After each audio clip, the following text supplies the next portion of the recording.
देखो नेक्स्ट है ई invoicing for invoices debit और क्रेडिट नोट। सो ई इनवॉइसिंग क्या होता है? It does not mean generating invoice on government portal but it is just reporting invoice on the government portal. तो इसका मतलब क्या है? हम रिपोर्ट कर रहे हैं गवर्नमेंट पोर्टल पे। Invoice registration portal IRP।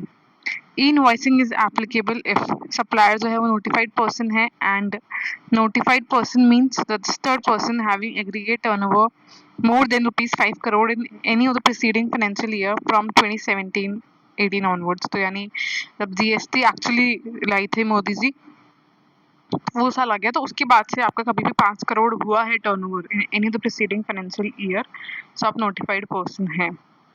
Supplies are B2B supply और export even to unregistered person. अगर आपने एक्सपोर्ट करा है तो आपको इनवॉइसिंग करना है। बट ये समझ में आ गया, सप्लायर नोटिफाइड पर्सन है। नोटिफाइड का मतलब क्या है? रजिस्टर्ड पर्सन जिसका एग्रीगेट टर्नओवर 5 करोड़ से ज्यादा है कोई से भी साल में in any of the preceding financial year 2017 जब GST आया था तब से। If any person is registered only for deducting TDS under section 51, केवल इसी काम के लिए है, तो e invoicing is required to be issued for supplies made to such person taking it as B2B supply. So केवल जो डिडक्टिंग TDS के पर्पस के लिए उसने रखा रजिस्ट्रेशन, तो E invoice is required to be issued for supplied, है ना, taking B2B supply. Now non applicability कब एप्लीकेबल नहीं है? So it is not applicable. देखो पहले तो ये 4 देख लो जो कि आगे भी काम आएंगे। सो इंश्योरर जो है बैंकिंग कंपनी है, फाइनेंशियल इंस्टीट्यूशन इंक्लूडिंग NBFC। भाई GT है तो कहाँ ही, अब तुम्हें तो हम क्यों ही बोलेंगे ये सब चीजें करने के लिए, तो GT के लिए भी नहीं है ई invoice. Supplier of passenger transport services, बस का टिकट काट रहा है वो कहाँ भाई, उसका 5 करोड़ तो होगा बट वो कहाँ इनवॉइस देगा, गवर्नमेंट पोर्टल पे रिपोर्ट करेगा। जनरेट नहीं है इसका मतलब है रिपोर्ट करना इनवॉइस। ये बहुत ध्यान रखना इस बात का। जनरेटिंग इनवॉइस लगे है reporting, so this is actually reporting. E invoice is reporting. Then non applicability number 3 है सप्लायर पैसेंजर ट्रांसपोर्टेशन। नंबर 4 है person supplying services by way of admission to exhibition of cinematograph films in multiplex cinemas, जो movie halls होते हैं उसमें। Then government department local authority, भाई government का तो अब है 5 करोड़ से ऊपर की सेल्स बट वो थोड़ी ना इनवॉइस करेंगे अपना भाई। देन ISD है हमारा और SEZ यूनिट है, ये दो तो अलग है। Above person shall give declaration on invoice कि उनका टर्नओवर एक्सीड करता है प्रिस्क्राइब्ड अमाउंट बट उनको इशू नहीं करना है। Then applicability of e-invoice in case of RCM. So e-invoice requirement in case of supply under RCM जो है, तो देखो अगर सप्लायर नोटिफाइड है तो ही एप्लीकेबल है। सप्लायर अनरजिस्टर्ड है और रिसिपिएंट नोटिफाइड है, उससे हमें घंटा फर्क नहीं पड़ता, तब एप्लीकेबल नहीं है। तो केवल सप्लायर के लिए ही है। हमने शुरू में बोला सप्लायर नोटिफाइड पर्सन है, नोटिफाइड मतलब 5 करोड़ से ज्यादा इसकी सेल्स है। बट सप्लायर अनरजिस्टर्ड और रिसिपिएंट नोटिफाइड है, उससे कुछ फर्क नहीं पड़ता, तब नहीं लगेगा ई invoice. Amendment and cancellation. Amendment in e-invoice already uploaded can be done only while filing GSTR1. Seller जो है वो cancel कर सकता है IRN by reporting on IRP in specified time. Then other provisions क्या है? अगर supplier is required to issue e-invoice, then invoice other than e-invoice या invoice without mentioning IRN। ये तुम्हारे लिए जब बोला गया है तुम्हें करना है ई-इनवॉइस, तो इसके अलावा तुम कुछ भी करोगे तो उसको हम will not be considered as no invoices issued. Invoices issued by ECO on behalf of suppliers shall be reported on IRP by ECO.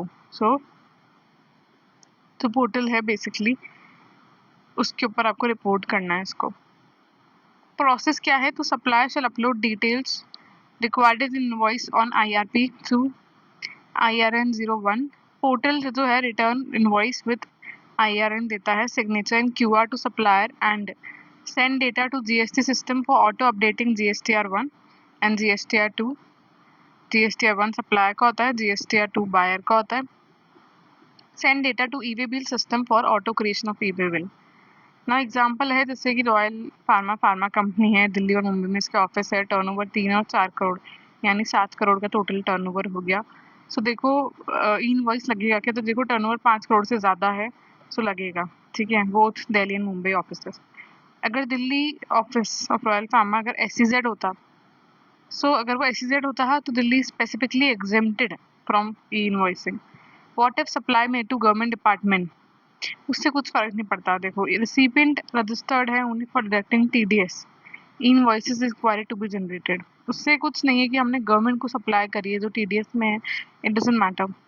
Now next is dynamic QR code, again a very important topic. So दो तरह के QR code होते हैं, एक तो static होता है जैसे कि पर्सन बेस्ड जिसमें डिटेल ऑफ सप्लायर होता है। डायनेमिक क्या है, containing transaction specific payment details, जो कि हम सॉपर स्टॉप में करते हैं। सो एप्लीकेबिलिटी कब है, digital display of such QR to customer also considered to be having QR as this provision has been introduced to encourage digital payment, encourage करें तभी तो हम पेटीएम से पेमेंट करेंगे वहाँ पे। सो ये मैंडेटरी ऑन इनवॉइस अगर सप्लाई नोटिफाइड पर्सन है। अगेन नोटिफाइड कौन होता है, यहाँ पे अलग लिमिट है। सो नोटिफाइड पर्सन है, जब से जीएसटी आया तब से कभी भी किसी भी साल में उसका 500 करोड़, देखो बहुत अच्छा डिफरेंस है। ई इनवॉइसिंग तो हर किसी के लिए थोड़ा लल्लू सा हो गया है, इसमें 5 करोड़ की लिमिट थी। बट जो डायनेमिक क्यूआर कोड है जो हम शॉपर्स में करते हैं वो है अगर उसका टर्नओवर 500 करोड़ से ज़्यादा है इन प्रीसीडिंग फाइनेंशियल ईयर 2017-18 के बाद से। सप्लाई जो है वो B2C सप्लाई है। सो ये भी बहुत अच्छी बात है, B2C business to customers because क्या होता है जैसे हम शॉपर स्टॉप में गए तो हम है कस्टमर, तो B2C सप्लाई में डायनेमिक क्यूआर कोड लगता है। Even supply made to UI and holder shall be B2C supply. Unique identification number holder ये अलग होता है, ठीक है। नॉन एप्लीकेबिलिटी कब होती है, तो ऊपर के 4 तो सेम है जब नहीं लगेगा। किसके लिए, insurance, banking, financial institution including NBFC, GTA for transport of goods and road, supplier of passenger transportation, बस वाला थोड़ी ना तुम्हें डायनेमिक क्यूआर कोड देगा, लो मैडम जी 10 रुपए स्कैन कर दो। Then person supplying services by way of admission to exhibition of cinematographical films in multiplex cinemas. उसके अलावा ORDR और एक्सपोर्ट के केस में नहीं लगेगा dynamic QR code, this is extremely important. Export के केस में डायनेमिक क्यूआर कोड नहीं लगेगा। Now other provisions, so invoice to recipient out of India, ठीक है, रिसिपिएंट इंडिया के बाहर है और जो amount is to be received in forex in case of supply of services, but place of supply अगर इंडिया में है, ऐसा होता है उस चैप्टर में we have seen. In such case also no need of dynamic QR code even if it is not export.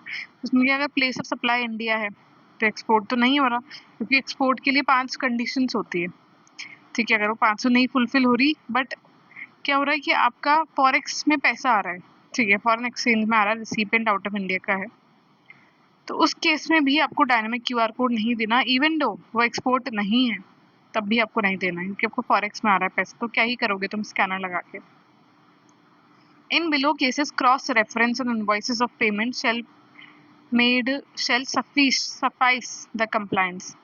Cross reference कैसे होता है, सप्लाई क्या है, digitally displayed the dynamic QR code using POS machine. तुमने shopper stop में देते हैं ना, वो डिजिटली स्क्रीन पे देते हैं। Supply makes available similar other electronic mode of payment, उसने दे दिया। Prepaid payment before issuance of invoice, से पहले मैंने कैश में उसको दे दिया, ले भाई। सप्लाई मेड थ्रू इको या ऑनलाइन एप्लीकेशन, तो ऑनलाइन है तो उसमें कहीं तुम इनवॉइस दोगे पहले।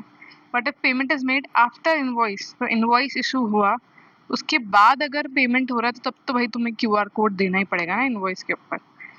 तो वैसे तुम्हें देना है, बाकी 4 केसेस थे जब वो डिजिटली डिस्प्लेड हो गया, पहले ही पेमेंट कर दिया, prepaid payment, supply made through eco, है ना, available the similar electronic mode of payment. Now next very important topic again, revise tax invoice. So इसमें क्या होता है, देखो हर रजिस्टर्ड इंसान जो है who has been granted certificate, उसको मिला है from earlier date, shall issue revised tax invoice within 1 month from date of issue of registration certificate for the period of effective date of registration से लेकर date of issuance of registration certificate। तो क्या होता है, मैंने apply करा, आज मेरा 1 अक्टूबर को क्रॉस हुआ टर्नओवर, मैंने 20 तारीख को अप्लाई करा, सो 1 से 20 मतलब इफेक्टिवली मेरा 1 अक्टूबर ही होगा ना एक्चुअली, तो 1 से 20 के लिए मुझे रिवाइज टैक्स इनवॉइस इशू करने पड़ेंगे। So who has been granted registration certificate from earlier date issue करेगा revise tax invoice within 1 month from date of issue of registration certificate for period of effective date of registration to date of issue of registration certificate. Example, mister Ram जो है उसका turnover था 20 लाख 1 सितंबर को, उसने apply करा, same example है, ठीक है।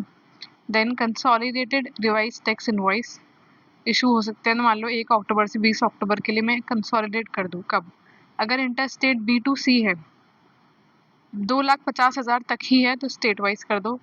इंटर स्टेट B2C सप्लाई 2,50,000 से ज़्यादा है तो भाई रिसिपिएंट वाइज होगा, और इंट्रा स्टेट है तब तो तुम कंसोलिडेटेड कर ही दो। बट समझ में आ गया ना इसका कॉन्सेप्ट, कि एवरी रजिस्टर्ड पर्सन जो कि ग्रांट हुआ है जिसको registration certificate from earlier date, वो इशू करेगा revise tax invoice within 1 month. तो जिस दिन मान लो 20 अक्टूबर को मुझे मिला रजिस्ट्रेशन सर्टिफिकेट की वो 1 से वैलिड होगा, तो उसके 1 महीने में मुझे ये सारा काम करना है for the period from effective date of registration to date of issue of registration certificate.